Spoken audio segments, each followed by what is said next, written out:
So crypto is on its downfall. There's also some updates with gold, and I actually at first I was thinking, man, this is pretty bad for gold. But I looked into it a bit more, and I'm wondering if someone's actually messing with this. And I'm going to explain to you what's happening with gold now.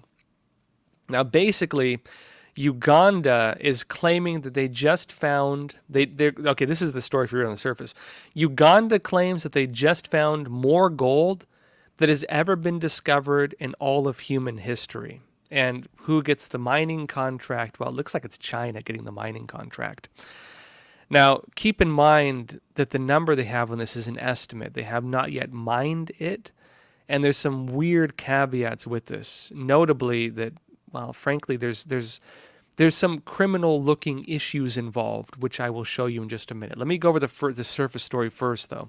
Mining.com has this article. They say Uganda says exploration results show it has 31 million tons of gold ore. It says Uganda on Wednesday said recent exploration surveys have shown it has gold ore deposits of about 31 million tons and wants to attract big investors to develop the sector, hitherto dominated by small wildcat miners. Muyida said an estimated 320,158 tons of refined gold could be extracted from the 31 million tons of ore. Now, again, that would basically mean that, okay, let's put it, if they were to like mine all of that, it would more than double the amount of gold currently in circulation, which would be a pretty big deal if you're looking like, frankly, the value of gold basically. I don't know if it would cut in half, but if you double the amount in circulation, it would have a big impact on that. The other big thing that would happen is that countries like Russia, for example, that have really connected the value of their currency with gold, an interesting move under most normal circumstances, because no one would ever expect that a country would claim to have found the equivalent of more than all the gold in all of human history being discovered all at once in one area. No one would ever anticipate that happening. Now, Uganda's, of course, there's a couple important caveats to this. One is there's an election taking place in Uganda right now, and this is basically the president trying to get reelected, saying that, hey, we believe, so they believe because it's speculative right now, they believe they have that much ore, is the story. And he's basically trying to attract investors into Uganda for the purpose of starting a huge mining industry in Uganda. The other big thing on this is that China appears to be getting the mining contract. And there's some other weird issues too, that Uganda was caught before exporting. It was caught before exporting gold that was not actually being produced locally, suggesting possibly that somebody's laundering basically gold through Uganda or doing some weird thing like that. Let me show you an article on this. This is the Monitor. It says most of Uganda's old gold exports not produced locally, according to a report. Says the Uganda Extractive Industries Transparency Initiative report has revealed that there is a mismatch in gold exports and local production. They say this implies that the major part of the gold exported is not part of the local formal production. And that's according to the report, and I won't go further into that. Another part here, another story from The Independent, says EITI, one of the groups that looks at transparency, is asking Uganda to publish its oil and mining contracts or be penalized because they're not reporting their contracts. They're not actually showing this.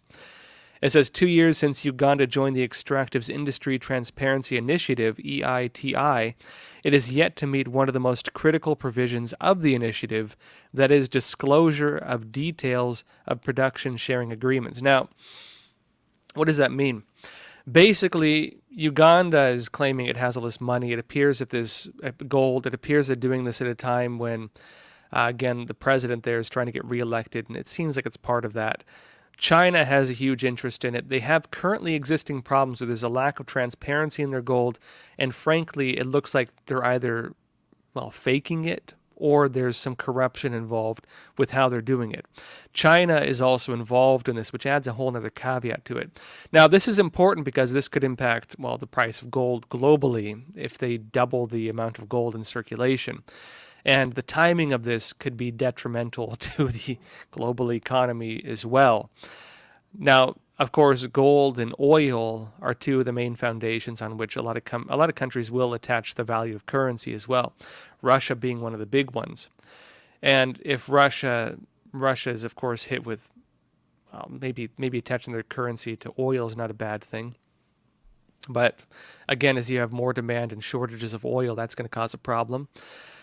But if they do this, it's another issue for Russia where, frankly, if they're attaching their currency to the value of gold and gold gets cut in half, that's a major issue. But frankly, I don't think it's real. China's involvement with this is the big point, especially as I noted the other issues of corruption involved with this. Remember going back a bit, the Chinese Communist Party actually was saying they wanted to create a new gold standard. They claimed they found a new way of creating a more pure form of gold. They were saying like 100% purity.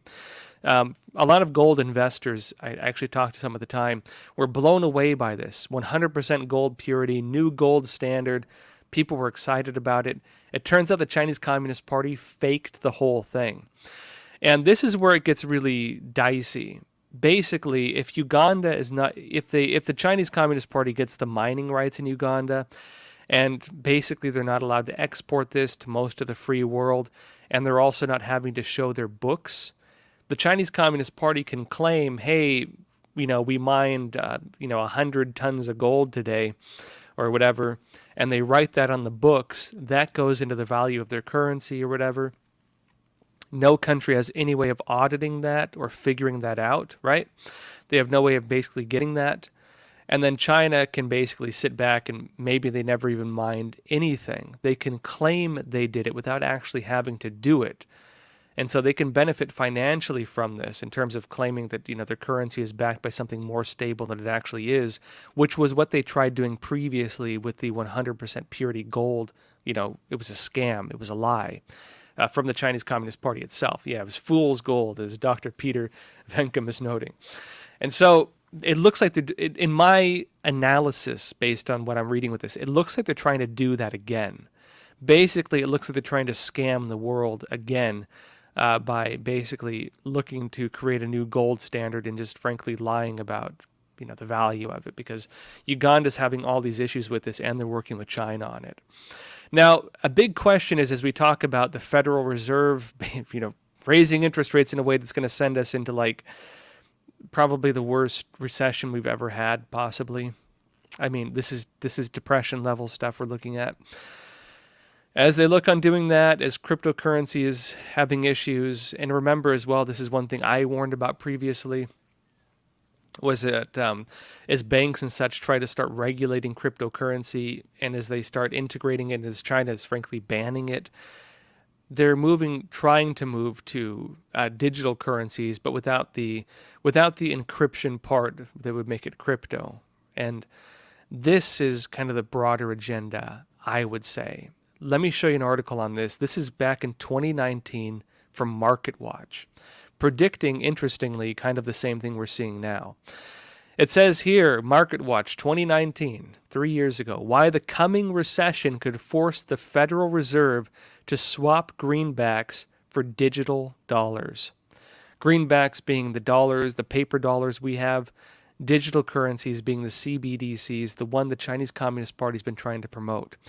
Remember, the Chinese Communist Party, a CBDC, is centralized banking digital currency, basically a digital currency managed by the central banks. The Chinese Communist Party had previously gone to the Federal Reserve in the United States and other central banks and was promoting this idea. The CCP, Chinese Communist Party, has actually set the global standards on how these things work. So basically, it's a new monetary system that is controlled by the central banks, managed by the central banks, and monitored by the central banks. And any purchase you make, everything you do is monitored, and anything you do can be canceled if they decide to cancel you. That is what they're rolling out. Now, 2019, this is what they were saying. A movement, meanwhile, has been brewing among economists, financial service professionals, and central bankers to encourage a rethinking of the technology of currency, those paper notes we carry in our wallets, with an eye toward issuing a digital currency. Some argue that could give central banks the tools necessary to break free of chronic disinflation, and persistently low or negative interest rates. In other words, the crisis we're in right now, while providing Americans a risk-free means of transaction. Risk-free unless the government decides you shouldn't be able to buy bread today or something like is already happening in China with their digital currency. In a world where digital commerce constitutes a glowing share of the economy, Americans already use digital currency for most of their purchases. In 2018, they used physical dollars for just 26% of transactions versus 62% with digital currency, like your credit cards, debit cards, bank transfers, and so on, according to the Fed. Now, they're saying the current economic expansion is the longest in U.S. history, but warning signs of a recession abound, including, this is 2019, right? Back when the Federal Reserve had a chance to fix this and didn't, raising questions on why they chose to not do it. But they're saying the Fed, basically had a chance at this, of course. You already had the signs of what's happening right now. In response, the Fed reduced interest rates, not raised them in July back in 2019, and hinted at more cuts. But economists worry the Fed will not have enough ammunition to fight the next downturn, as the central bank has typically had to cut rates by at least 5 percentage points to stimulate the economy following a recession. Now, this is the important point with all this. Anybody who knows the way the Federal Reserve works, basically, when they cut interest rates, you tend to have a boom, an economic boom. When they raise interest rates, you tend to have a bust, an economic bust. The things implode, basically. Now, normally, as this article is saying, if you wanted to stimulate the economy, you want to help people purchase, you want to raise the economy, you would cut interest rates. If you want to crash the economy, or if the economy is really doing well and you're a corrupt central banker and you want to rob people, you raise the interest rates like they did under Trump during his entire presidency, eating away a lot of the benefits that Americans would have felt, in fact. Now, Biden comes in, the Federal Reserve, they kept interest rates super low, like almost at nothing all through Obama's administration. They raised them really high under Trump, eating away most of the profits you and I should have saw while Trump was president. And then Biden comes in and they cut them again. The problem is that Congress was printing, they were printing more money, of course, but they were doing these multi-trillion-dollar spending packages. They did, two packages on COVID, 2 or 3. They did their own bailouts. They were bailing themselves out. They were giving themselves raises. They were spending money like it was a fire sale. And during that time, basically, the Federal Reserve normally would have had to, raise interest rates in order to catch up with the debt, to make sure we don't fall into the crisis we're in right now. And they chose to not do that. Now, very likely they chose to not do it because they wanted to create a boom. I mentioned before, there's the boom-bust cycle, where you raise interest rates, you create a bust. If you want to help the economy, you lower interest rates, and it encourages purchasing and makes it easier for businesses. They tried doing that for Biden. But again, massive government spending would necessitate, as they were spending huge amounts of money, printing money as much as they possibly could, which they did, which got us into the crisis we're in now, and also raising interest rates a bit to make up for that. They didn't do the second part. And so now we're in the crisis we're in, thanks to the Federal Reserve and the Biden administration, in other words. And again, we're right at the very beginning of this. I think we're already feeling the cost of inflation, folks. There's no way of buttering this up. It's going to be rough. It's going to be rough. Just being totally honest with this.